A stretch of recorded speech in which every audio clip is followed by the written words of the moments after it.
Good morning students. तो देखो आज का जो हमारा टॉपिक होगा वो होगा दो समाक्ष परिनलिकाओं के बीच अन्योन्य प्रेरकत्व, ठीक है, या अन्योन्य प्रेरण गुणांक का सूत्र। ठीक है, सबसे पहले तो देखो ये हमारे पास क्या है, दो परिनलिकाएं है। एक परिनलिका इसके ऊपर ही रखी है, ठीक है, और दूसरी ये है। ठीक है, सबसे पहले हम इसके बारे में ही लिखेंगे। देखो ये हमारी जो बारीक तार वाली है ये तो है हमारी प्राथमिक कुंडली, और जो हमारी मोटे तार वाली है ये हमारी द्वितीयक कुंडली, यानी जो परिनलिकाएं है। ठीक है, तो सबसे पहले हम इनके बारे में ही लिखते हैं जल्दी जल्दी। देखो हमने प्राथमिक और द्वितीयक है हमारे पास कुंडली, ठीक है। इनमें हमने मान ली फेरों की संख्या N1 और इसमें मान ली N2, ठीक है। और जो हमारी प्राथमिक परिनलिका है इसकी लंबाई हमने कितनी मान ली, L मान ली। और हमने क्या किया कि जो हमारी परिनलिका है प्राथमिक, इसमें हमने I1 धारा प्रवाहित कर देते हैं, ठीक है। और जो हमारी क्या है ये वाली है, इसमें कितनी धारा प्रवाहित है, I2 है। तो सबसे पहले देखो हम क्या है, माना जो मैंने अभी बताया यही लिखेंगे हम कि माना प्राथमिक तथा द्वितीयक कुंडली में फेरों की संख्या कितनी है हमारे पास, N1 व N2 है। ठीक है प्यारे बच्चों, ये हो गई हमारी बात। अब तथा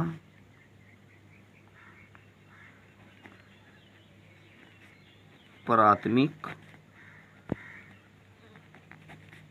कुंडली की लंबाई कितनी है, L है, और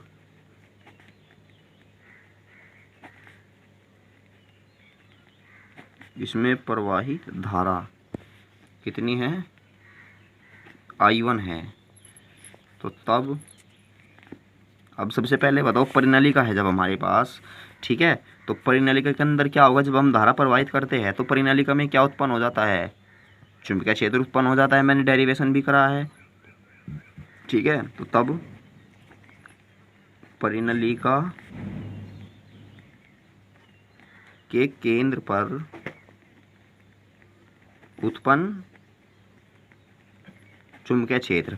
देखो जब मैंने आपको परिनलिका का डेरिवेशन कराया था तो जो हमारा सूत्र निकल के आया था, क्या आया था वो, B बराबर म्यू नॉट, ठीक है। और यदि लंबाई L भी थी, क्या आया था वो, N/L इंटू I, ठीक है। अब यहाँ पे देखो हम प्राथमिक कुंडली है तो B1 लेंगे, ठीक है। फेरों की संख्या कितनी है इसमें, N1, और लंबाई कितनी है L, और धारा कितनी प्रवाहित हो रही है प्राथमिक कुंडली में, I1। अब प्यारे बच्चों ये बताओ, जब हम क्या है, जो हमारी प्राथमिक कुंडली है, प्राथमिक कुंडली की जब हम धारा के मान में परिवर्तन करते हैं तो द्वितीयक कुंडली में क्या उत्पन्न हो जाता है, अन्योन्य प्रेरण। अन्योन्य प्रेरण में मैंने आपको बताया था कि जब हम प्राथमिक कुंडली के धारा के मान में परिवर्तन करते हैं, ठीक है, तो द्वितीयक कुंडली में क्या उत्पन्न हो जाता है, विद्युत वाहक बल हो जाता है। और जब प्रेरित विद्युत वाहक बल उत्पन्न होगा तो क्या है, वहाँ पे चुंबकीय फ्लक्स भी होगा, ठीक है। तो इसीलिए क्या है, सबसे पहले हम देखो चुंबकीय फ्लक्स होगा, और जो हमारा E बराबर होता है, E बराबर क्या होता है, माइनस के D, ये भी तो होता है N2/2 या N5/, कितना था वो हमारे पास, dt था ना नीचे, dt, ठीक है। तो यहाँ से देखो ये N2/2 क्या थी, हमारी फ्लक्स ग्रंथियों की संख्या थी द्वितीयक कुंडली में, ठीक है। तो हमने क्या माना कि जो हमारी द्वितीयक कुंडली है, द्वितीयक कुंडली में फेरों की संख्या कितनी है, N2 है। तो सबसे पहले देखो हमारा परिनलिका का B1 निकल गया, पहली बात। और दूसरी बात तब हम क्या निकालेंगे, अतः द्वितीयक कुंडली के N2 फेरों से बद्ध चुंबकीय फ्लक्स ग्रंथियों की संख्या। अब जो चुंबकीय फ्लक्स ग्रंथियों की संख्या थी, जब मैंने अन्योन्य प्रेरकत्व कराया था आपका, ठीक है, तो क्या था, N2/2 थी हमारी, क्योंकि M बराबर क्या था, N2/2/I1 था, ठीक है। तो N2/2, अब ये बताओ हमारा N2 तो है चूका 2, ठीक है। अब जो हमारा ये फाई है, फाई किसके कारण उत्पन्न होता है? हमारा प्राथमिक जो कुंडली है इसके चुंबकीय क्षेत्र के कारण। ठीक है, तो क्या होगा? फाई टू बराबर बी ए। हमने मान ली जो कुंडली है, कुंडली का क्षेत्रफल कितना है? ए मान लिया हमने। ठीक है, क्योंकि पहले बच्चों देखो, जो फाई बराबर होता है, जब मैंने आपको चुंबकीय फ्लक्स कराया था तो क्या था? वो फाई बराबर बी ए कोस थीटा आया था हमारा। ठीक है, तो हमारे पास जो फाई टू बराबर कितना होगा यहाँ पे? बी वन ए। ठीक है, इतनी बात हो गई हमारी। अब ये बताओ यहाँ से एन टू तो जो का टू, जो बी वन की वैल्यू है हमारे पास वो कितनी है? N one N two. ठीक है, देखो बी वन की वैल्यू मैं रख दे रहा हूँ यहाँ पे, तो क्या है? देखो ये बी वन की value N one N two, और यहाँ पे क्या लिख दो? इसे तो कटिंग कर दूँ, हाल तो छोड़ो, चलो मैं मिला के ही लिख देता हूँ। चलो एन टू मल्टीप्लाई, अब ये बताओ बी वन की वैल्यू कितनी है? Mu naught upon mu naught into N one upon कितनी है? एल, और इंटू में कितना है? आई वन, और इंटू में है ए। तो यहाँ से जो एन टू फाई टू आएगा हमारा, हम क्या करते हैं इसको मिलाकर लिख देते हैं mu naught N one N two. देखो mu naught N one N two, और ये कितना है हमारे पास? यहाँ पे इंटू में ए, और अपॉन में क्या है? एल, और मल्टीप्लाई में कितना है? I one. ठीक है प्यारे बच्चों, आई होप ये बातें समझ में आ गई होगी। देखो कुछ बच्चों के यहाँ से नहीं समझ में आई होगी बातें। देखो ये हमारी क्या है? जो हमारी प्राथमिक कुंडली है तो हो गया हमारा उसका चुंबकीय क्षेत्र। ठीक है, अब हमने प्राथमिक कुंडली की लंबाई कितनी माननी है? एल, क्योंकि जो हमारी जब परिनलिका एक साथ जुड़ी है तो चुंबकीय क्षेत्र किसके कारण उत्पन्न होगा? हमारा जो प्राथमिक कुंडली है, फिर वही क्या है? सभी में प्रवाहित होगा। सिंपल सी बात है, नहीं सभी में वही उत्पन्न होगा। ठीक है, क्योंकि देखो जो ये परिनलिका है ये इसके ऊपर रखी है, तो सारा का सारा जो हमारा चुंबकीय क्षेत्र है वो इस प्रथम परिनलिका के अंदर ही तो उत्पन्न होगा। तो अब यहाँ से देखो, क्योंकि ये तो हमारी इसके ऊपर लिपटी हुई है। ठीक है प्यारे बच्चों, अब देखो द्वितीयक कुंडली फेरों की संख्या N2 है, तो चुंबकीय फ्लक्स ग्रंथों की संख्या क्या होगी हमारी? N2 फाई टू, मैंने आपको बताया था। तो N2 तो सेम हो गया। अब फाई टू क्या है हमारा? फाई टू हमारा B1A। देखो B1A मैंने क्यों लिखा है? क्योंकि जो हमारा फाई टू है, यानी जो चुंबकीय फ्लक्स है हमारा, ये किसके कारण उत्पन्न होगा? जो हमारा क्या है, देखो चुंबकीय क्षेत्र किस में उत्पन्न हुआ है? हमारा प्रथम परिनलिका में ही तो उत्पन्न हुआ है। तो यहाँ पर हम जो चुंबकीय क्षेत्र लेंगे इसी का ही लेंगे, और क्षेत्रफल हमने कुंडली का मान लिया ए, तो बी ए हो गया। ठीक है, तो यहाँ पे देखो हमने बी वन की वैल्यू रख दी और इसी सीक्वेंस से रख दिया एन टू फाई टू। अब ये बताओ, कल हमारा एक फॉर्मूला आया था, ठीक है, परिभाषा के अनुसार, परिभाषा के अनुसार हमारा m बराबर कल एक फॉर्मूला आया था N two phi two upon कितना था? I one. अब ये बताओ एन टू फाई टू की वैल्यू तो कितनी है हमारे पास? यही तो है प्यारे बच्चों, कितनी है? Mu note. ठीक है, क्या थी? एन वन एन टू ए, और मल्टीप्लाई में कितना है? आई वन, और अपॉन में क्या आएगा? L multiply I one. देखो एन टू फाई टू की वैल्यू रख दी है, जो कि तो आई वन से आई वन कैंसिल। अब यहाँ से जो m बराबर होगा हमारा, m बराबर क्या होगा? ये मिलेगा हमें formula mu naught N one N two A upon कितना होगा? ये l। तो फाइनल जो फॉर्मूला मिलेगा ये कर लेना। ठीक है, लेकिन क्या है, हम यहाँ से एक फॉर्मूला और बना सकते हैं। ये मानकर यदि कुंडली की त्रिज्या कितनी हो? r हो, तब जो क्षेत्रफल होगा कुंडली का वो कितना होगा? Pi r square. ठीक है, तो m बराबर क्या हो जाएगा? Mu naught N one N two, ठीक है प्यारे बच्चों, पाई आर टू का स्क्वायर, और अपॉन में l। देखो जो a क्षेत्रफल था किसका था हमारा? तो इतना कुंडली का ही था। ठीक है प्यारे बच्चों, तो ये हो गया हमारा फाइनल फॉर्मूला।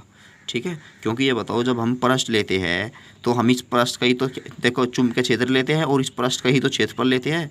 तो हमने जो चुंबकीय फ्लक्स ये हमने एन टू फाई टू है, तो किस पृष्ठ के द्वारा निकाला, यानी जो हमारी दूसरी परिनलिका है, तो क्षेत्रफल भी तो इसका ही लेंगे हम। ठीक है प्यारे बच्चों, अब देखो जो हमारा नेक्स्ट टॉपिक है, अपने टॉपिक पर चलते हैं। तो प्यारे बच्चों, अब हमारा जो टॉपिक होता है ये है सौ प्रेरण। देखो सौ प्रेरण क्या है, मैं आपको बता दूं, हमारे पास क्या है? एक कुंडली है, और यदि हम उस कुंडली में ही क्या करते हैं? धारा के मान में परिवर्तन करते हैं, तो उसी में ही क्या है? विद्युत वाहक बल उत्पन्न हो जाता है। यही घटना हमारी सौ प्रेरण है। ठीक है, तो लिख देता हूं मैं इसको कि किसी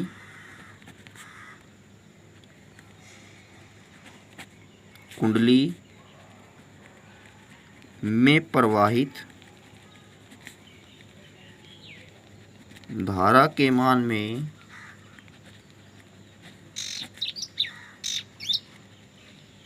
परिवर्तन करने से स्वयं उसी कुंडली में, ठीक है, प्रेरित विद्युत वाहक बल उत्पन्न हो जाता है। ठीक है प्यारे बच्चों, इस घटना को स्वप्रेरण कहते हैं। हो गई इतनी बातें प्यारे बच्चों। अब इसके बाद में हम करते हैं स्वप्रेरण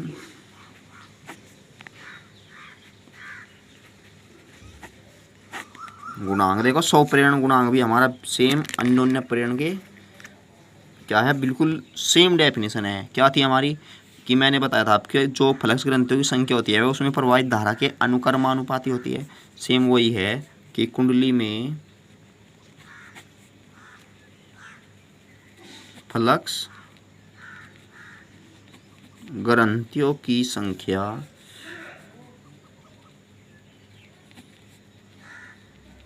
n फाई क्या होती है, कुंडली में प्रवाहित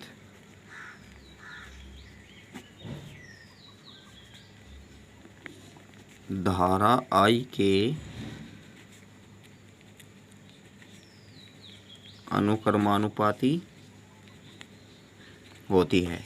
ठीक है प्यारे बच्चों, यानी कि जो हमारी n फाई होगी यहाँ पे I, क्योंकि देखो कुंडली भी क्या है हमारे पास केवल एक ही होगी। ठीक है, यानी जब हम कुंडली में क्या करते हैं, धारा के मान में परिवर्तन करते हैं, तो इसी में ही क्या है हमारा वैद्युत वाहक बल उत्पन्न होगा। बस इतनी सी बात है। और जो इसमें हमने मान ली फेरों की संख्या कितनी है n, और इसमें जो क्या है उत्पन्न चुंबकीय फ्लक्स है वो कितना है फाई। तो यहाँ पे जो n फाई अनुक्रमानुपाती किसके हो जाएगा, I के। इसमें ना तो n2 लेना ना कुछ लेना हमें। ठीक है, तो n फाई बराबर जब हम ये चिन्ह हटाते हैं तो एक कांस्टेंट लगा देते हैं इसमें l। ठीक है, और इसमें तो क्या है स्वप्रेरण, जो हमारा स्वप्रेरण था, स्वप्रेरण है, इसमें तो हमने लगाया l। लेकिन जो हमारा अन्योन्य प्रेरण था उसमें हमने क्या लगाया था, m लगाया था। तो इसलिए यहाँ से जो n फाई बराबर होगा li, तो l बराबर कितना हो जाएगा हमारा n फाई अपॉन I। ठीक है प्यारे बच्चों, यहाँ से ही क्या है हम इसकी डेफिनेशन को बना सकते हैं। ठीक है, यहाँ सबसे पहले हम लिख देते हैं कि जहाँ L एक नियतांक है, ठीक है, जिसे क्या कहते हैं हम, स्वप्रेरण। देखो स्वप्रेरण गुणांक या स्वप्रेरकत्व कहते हैं। ठीक है प्यारे बच्चों, अब देखो यदि मैं इसमें क्या है I का मान कितना कर दूँ, 1 एम्पियर कर दूँ। ठीक है प्यारे बच्चों, तो ये बताओ जब I का मान 1 एम्पियर हो जाएगा तो L बराबर क्या हो जाएगा हमारा n फाई। देखो बिल्कुल सेम डेफिनेशन है जो हमारी अन्योन्य प्रेरकत्व थी। ठीक है, तो इसमें भी हम यही कहेंगे कि किसी, या यहाँ पे अतः लगा लेना सबसे पहले, अतः किसी कुंडली का स्वप्रेरकत्व, ठीक है, उस कुंडली से बद्ध चुंबकीय फ्लक्स, ठीक है, यानी चुंबकीय फ्लक्स के बराबर होता है, जबकि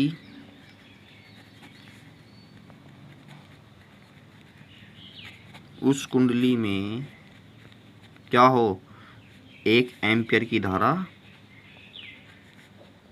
1 एम्पियर की धारा प्रवाहित हो। ठीक है प्यारे बच्चों, तो समझ में आ गई सभी के। देखो यहाँ पे कुछ बच्चों के मन में डाउट होगा कि यहाँ पे क्या है हमारी, इसे बोलते हैं हम चुंबकीय फ्लक्स ग्रंथियों की संख्या। प्यारे बच्चों देखो जो मैंने चुंबकीय फ्लक्स ग्रंथियों की संख्या लिखवाई है, ठीक है, इसके स्थान पर हम क्या है चुंबकीय फ्लक्स भी बोल सकते हैं। ठीक है, अब देखो इसके बाद में क्या है हम इस एक और सूत्र की उत्पत्ति करते हैं इसके फैराडे के वो भी नियम से। ठीक है, अब यहाँ पे लिखो, हम जानते हैं कि, या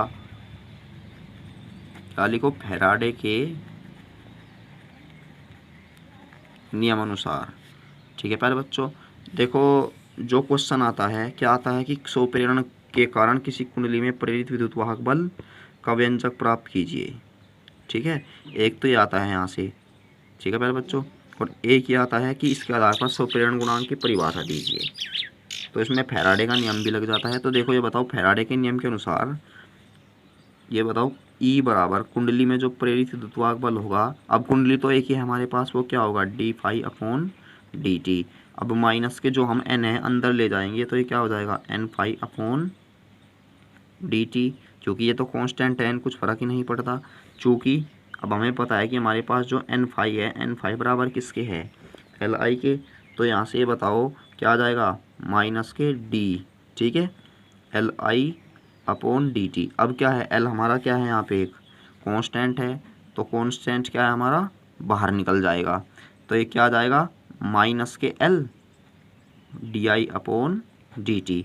देखो ये फॉर्मूला भी अंडरलाइन कर लेना, E बराबर माइनस के L D I upon d T. इस पर क्या है, आपको न्यूमेरिकल देखने को मिलेंगे। ठीक है, अब यहाँ से क्या है, देखो दोनों की हम, जो हमारे दोनों अन्योन्य प्रेरक भी और स्वप्रेरक भी, दोनों की हम यहाँ से भी डेफिनेशन बना सकते हैं। वो कैसे, आपको मैं करके दिखा दूँ, उसमें तो मैंने करा नहीं था। ठीक है, अब ये बताओ, यदि यह हमने मान लिया, माना जो हमारा डी आई अपॉन क्या है, डी टी है, वो कितना है, 1 है। ठीक है प्यारे बच्चों, यानी 1 एम्पियर प्रति सेकंड। तो जो हमारा E बराबर होगा, या E बराबर किसके होगा, L के। तो हम ये भी बोल सकते हैं कि जो L होगा हमारा किसके बराबर होगा, E के। ठीक है, तो हम यहाँ से डेफिनेशन ये भी बना सकते हैं, क्या कि अतः, लिख ही देता हूँ। ठीक है, किसी कुंडली के स्वप्रेरकत्व गुणांक का मान उस कुंडली में प्रेरित विद्युत वाहक, ठीक है, बल के बराबर होता है। ठीक है प्यारे बच्चों, जबकि कुंडली में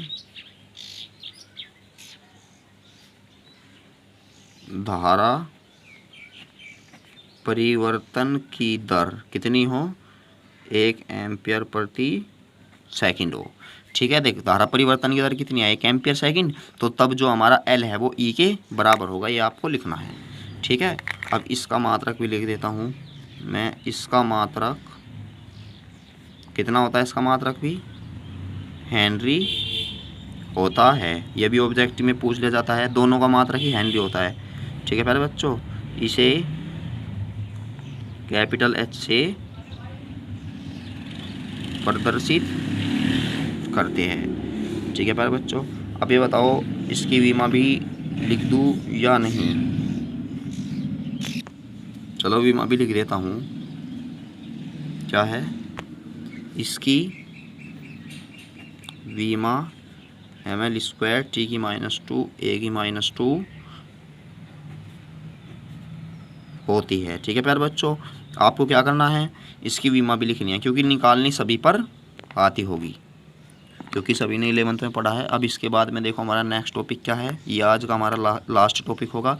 इससे आगे जो कुछ बचेगा हम नेक्स्ट वीडियो में करेंगे। ठीक है, ठीक है प्यारे बच्चों, अब यहाँ से देखो हमारा आज का नेक्स्ट टॉपिक है किसी समतल कुंडली का स्वप्रेरकत्व। देखो जो हमारी समतल कुंडली है, समतल कुंडली का मतलब है इसे हम समतल में मानकर जब डेरिवेशन करेंगे। और जो समतल कुंडली है हमारी कैसी है, एक वर्ताकार है। ठीक है प्यारे बच्चों, तो सबसे पहले हम क्या करते हैं कि माना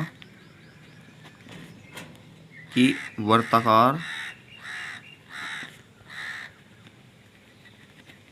कुंडली की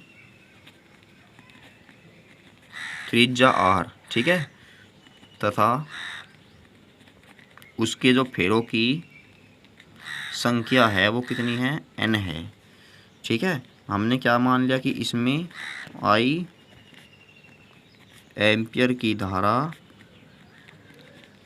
प्रवाहित हो रही है। अब सिंपल सी बात है, जब इसमें धारा प्रवाहित होगी तो क्या है, इसमें चुंबकीय क्षेत्र उत्पन्न होगा, तब इसके केंद्र पर उत्पन्न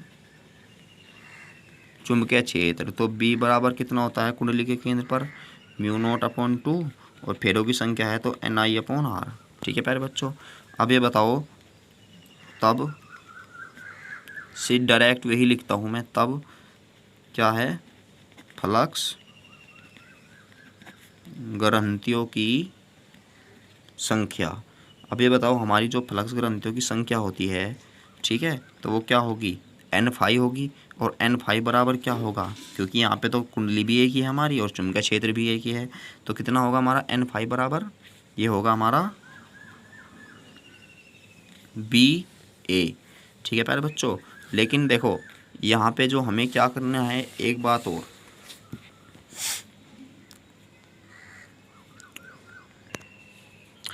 कि हमें क्या है, सभी जो क्षेत्रफल है एक ही कुंडली के लेने हैं, क्योंकि हमारे पास क्या है, एक ही कुंडली है, तो N∅ बराबर BA।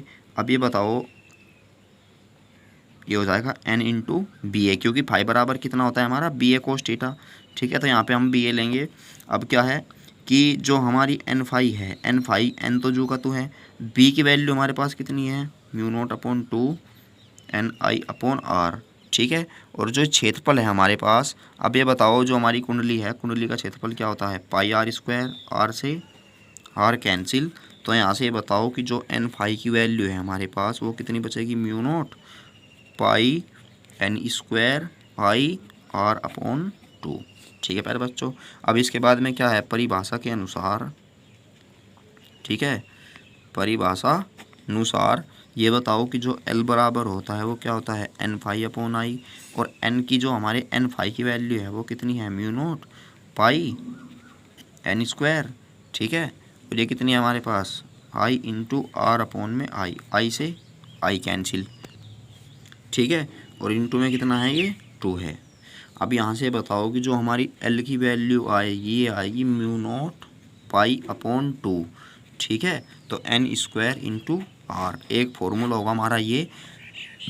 ठीक है प्यारे बच्चों, और इससे आगे का वर्क हम नेक्स्ट वीडियो में करेंगे। तो आई होप आपकी यहाँ तक सभी की समझ में आ गया होगी।